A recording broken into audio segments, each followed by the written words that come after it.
Matondo, Kamara, Arfield, King, Lovelace, and young Bailey Rice.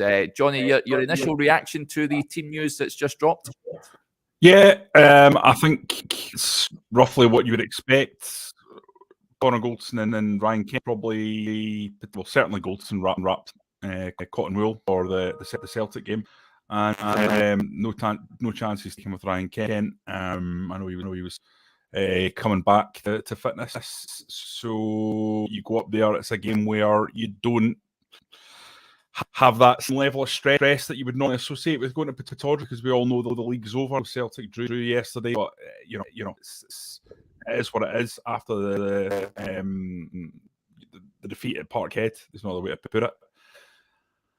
So you go there hoping for a good range of performance, but not knowing that it's not absolutely cool that they take all 3 points, other than for the general day positivity around the club. Beyond that, Rangers are aware, I think, really, that this league is done and dusted. So I look at that and think it's full of pace. It's full of invention in the midfield. There's attacking players to cause problems for Aberdeen in the third.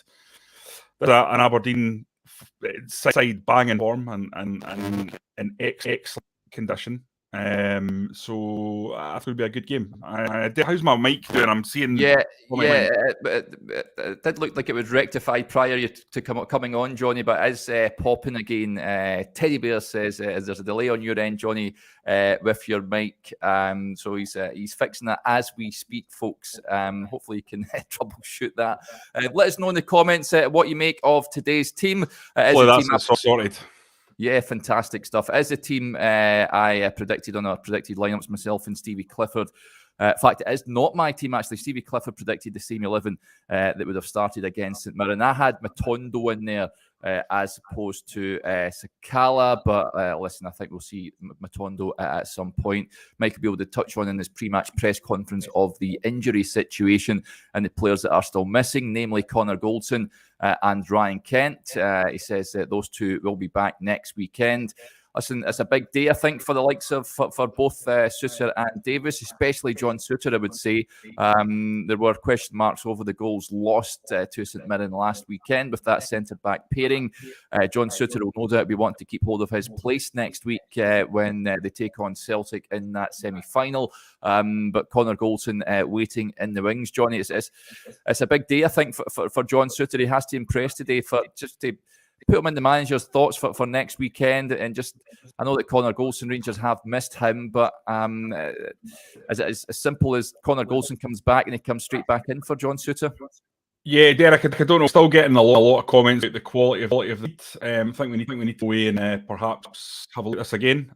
It's dipping again, Johnny. I can take over. I can take care of things from now as you can go and fix that out. But he was short and sweet. But listen, what do you make of the team today, folks, taking on Aberdeen? Of course, an opportunity the league's well and truly done, even though Celtic did drop points. Surprisingly, you could say at home to Motherwell yesterday, Rangers have the opportunity to reduce that gap to 10 points ahead of the split, with the fixtures still to be announced, of course, the final 5 games of the season. Let's get to a few of the comments that are coming in. I'd like to know your thoughts on today's game, on John Suter, folks.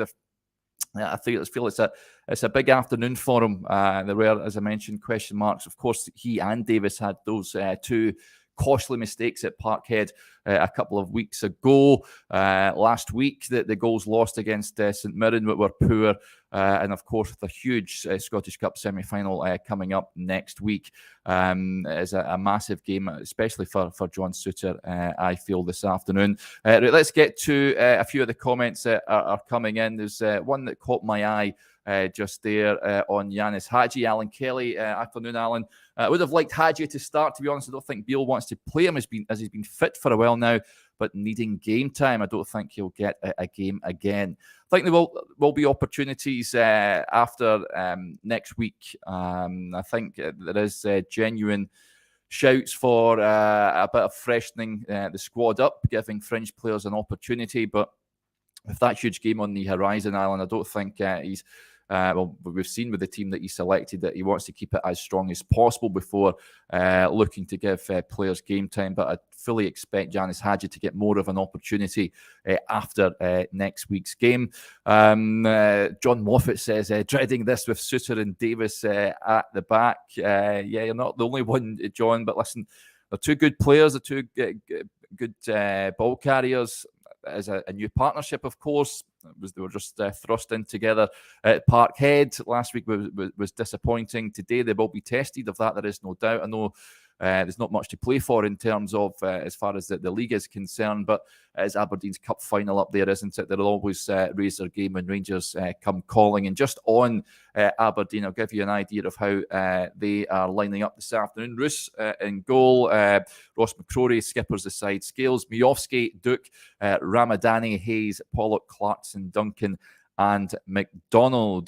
Duke is one, of course, that has caught the eye in recent weeks, so he's a player that Rangers will have to keep an eye on this afternoon. Of course, according to reports, interesting, a couple of clubs down south, namely Burnley, have been credited with an interest in him, so it'll be interesting to see how Rangers contend with Duke this afternoon. Shona gets in touch. Afternoon, Shona. I really want to see if Lovelace can offer anything. Yeah, of course, he's on the bench this afternoon. There has been a bit of a clamour, I know, during the weekly videos. There's often comments looking for Lovelace to get more game time. He came to Rangers and he's predominantly played in that B team after joining from Millwall. I remember speaking to a guy down south that does a Millwall podcast, and they were furious at Rangers managing to pick this young lad up for next to nothing. They really had high hopes for him, and listen, I think he's just been learning his trade in the B team, but seen the likes of Bailey Rice on the bench as well, King's on there also, same applies to Hadji.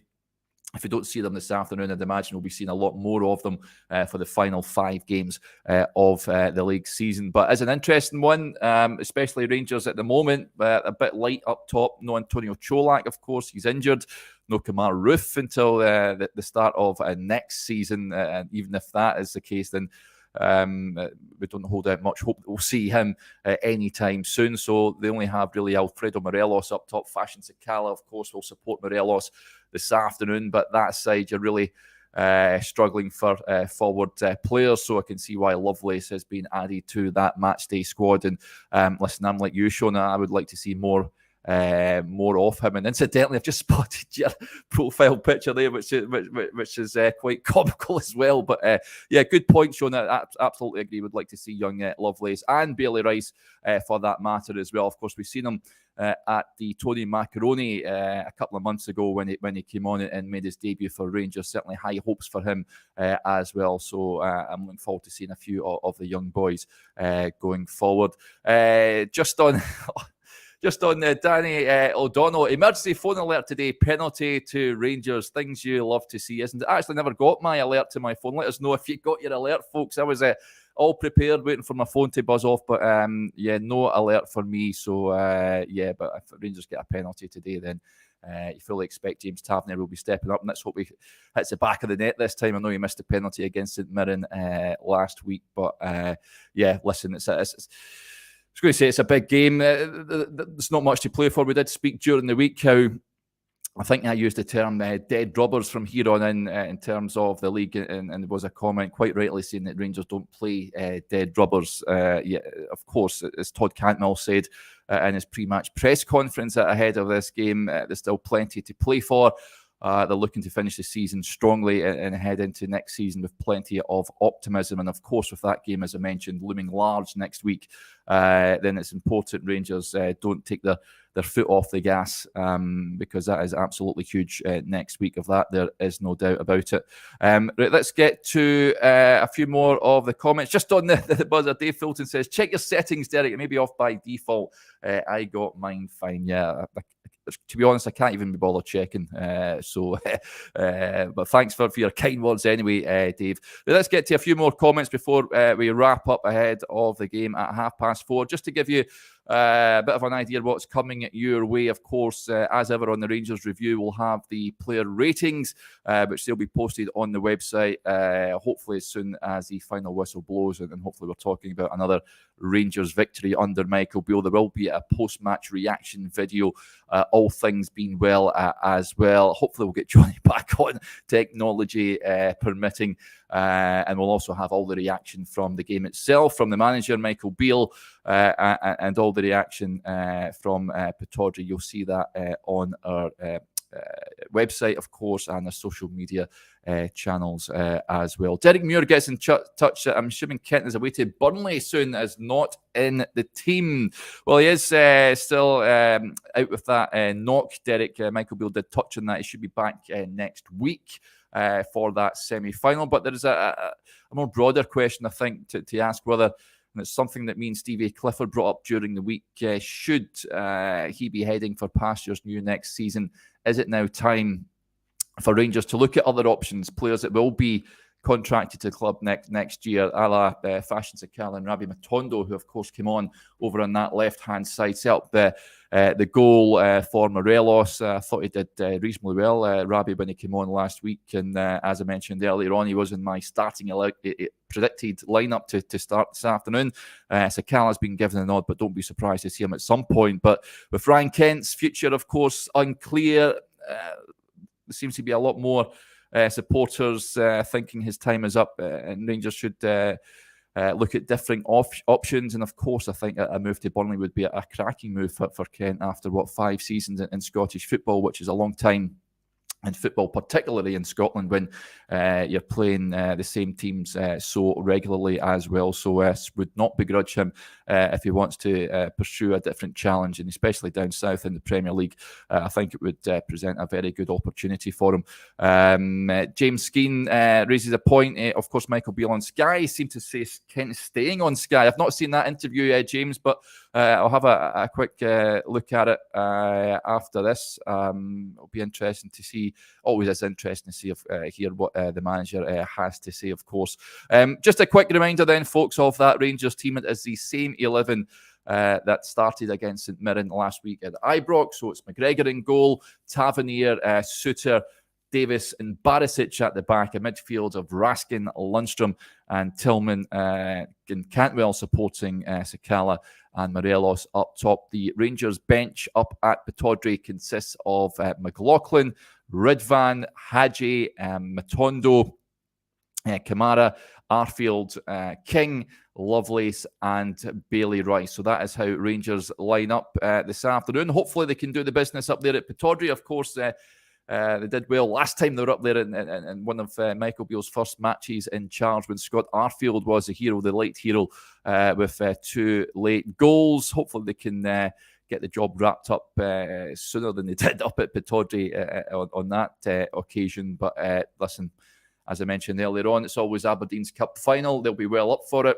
It'll be a partisan crowd that are baying for blood up there. So Rangers will be well aware of the challenge that's facing them. But they have been very good on the road, as Michael Beale has touched on since he took charge of the club. So I fully expect another good performance from Rangers up there. They may not be anything to play for in terms of league with regards to the league title, but it's important the Rangers head into that game next week with a bit of momentum and in a bit of form as well. So hopefully we can get a good performance and a positive result this afternoon up at Pittodrie. Remember, it's a 4:30 kickoff, folks, and we will be back with all the reaction to that game, a little later on. But thanks to everyone for interacting with the show as ever. As I mentioned, we'll try and get Johnny back for the post-match reaction video. But until then, enjoy the game and hopefully your team wins. Bye for now.